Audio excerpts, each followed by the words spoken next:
اعوذ باللہ من الشیطان الرجیم بسم اللہ الرحمن الرحیم فلم تجدوا ماء فتیمموا صعیدا طیبا فامسحوا بوجوہکم وایدیکم۔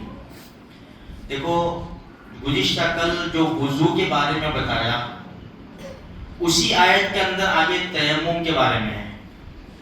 پاکی حاصل ہوتی ہے پانی کے ذریعے، پاک پانی کے ذریعے، بارش کا پانی ہو، دریا، ندی، نالے، سمندر، یہ سب پانی جس کو بول چال میں پانی کہا جاتا ہے، اس پانی سے پاکی حاصل کی جاتی ہے۔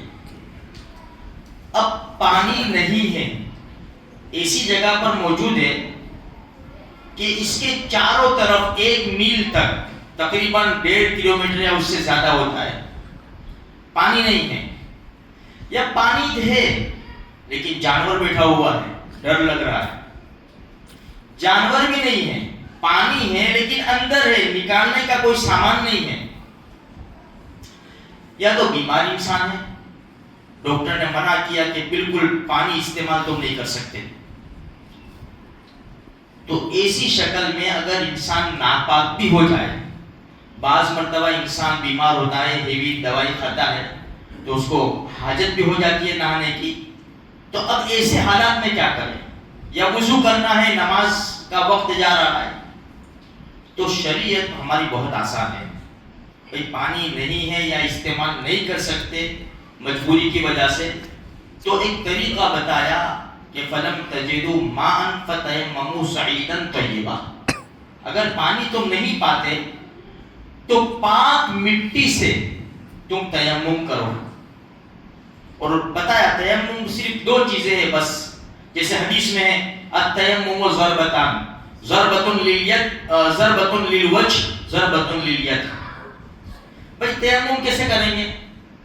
پاک مٹی کے اوپر ہاتھ مارو، اگر زیادہ مٹی لگ گئی ہو تو اس کو اس طرح کھنکھیل دو، اور چہرے کے اوپر پورا چہرہ، جو ہم وضو کرتے ہیں نا جس طرح ہاتھ پھیراتے ہیں اس طرح پھیر دے گئے۔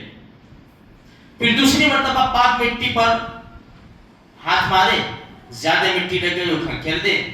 پھر طریقہ اصل میں یوں ہے، یوں اس طرح لے جاؤ، اس طرح لے جاؤ، لیکن اگر کوئی یوں بھی کر لے، جس طرح ہم ہاتھ دھوتے ہیں اس طرح بھی اگر کر لے تو یہ اس کا تیمم ہو گیا۔ 2 ہی چیزیں ہیں تیمم کے اندر، 2 ہی چیزیں۔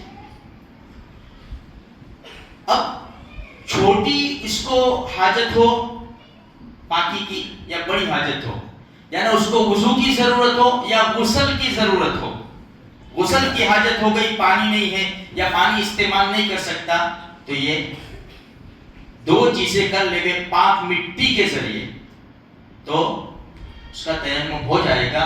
تیمم کرنے کے بعد نماز پڑھے میرے بھائیوں، نماز کسی حال میں معاف نہیں ہے، اور انسان کو جہاں تک ہو سکے اس کو پاکی حاصل کرنی چاہیے۔ بھئی پانی کے ذریعے پاکی حاصل کرے یا تیمم کے ذریعے پاکی حاصل کرے۔ جیسے وضو کا طریقہ الگ ہے، اسی لیے تیمم کا طریقہ بھی الگ ہے۔ وضو میں 4 فرض ہے، چہرہ دھونا اور ہاتھوں کو دھونا، سر کا مسح کرنا، پاؤں دھونا، اور اس میں 2 ہی چیزیں ہیں، چہرہ اور ہاتھ۔ اور ایسا بھی نہیں ہے، دیکھو شریعت کیسے مٹی کو اٹھانا بالکل ہاتھ بھر کے پھر اس کو ڈالنا چہرے کے اوپر، انسان یہاں تک بتایا کہ زیادہ مٹی لگ جائے تو کھنکھیل دے۔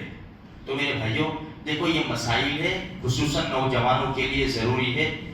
بھائی اپنے دوست وغیرہ جو اگر اٹھ کر یہاں سے چلے جاتے ہیں 3 4 5 منٹ کا مسئلہ ہوتا ہے، اگر ہم تھوڑا سا بیٹھ جائیں گے، دین کا علم حاصل کر لیں گے، کچھ معلومات ہو جائے گی، کبھی بھی زندگی میں کام لگ سکتا ہے، ہم کہیں بھی جا سکتے ہیں۔ تیمم کا مسئلہ ہے، بھائی پانی نہیں مل سکتا، کسی ایسی جگہ کے اوپر ہے، یا تو بیمار انسان ہے اپنے گھر کے اندر، بھائی کیسے نماز پڑھے، تو ہم بتا سکتے ہیں نا، اگر ہمیں معلوم ہو تو۔ اللہ کہیں سنی بات پر عمل کی توفیق عطا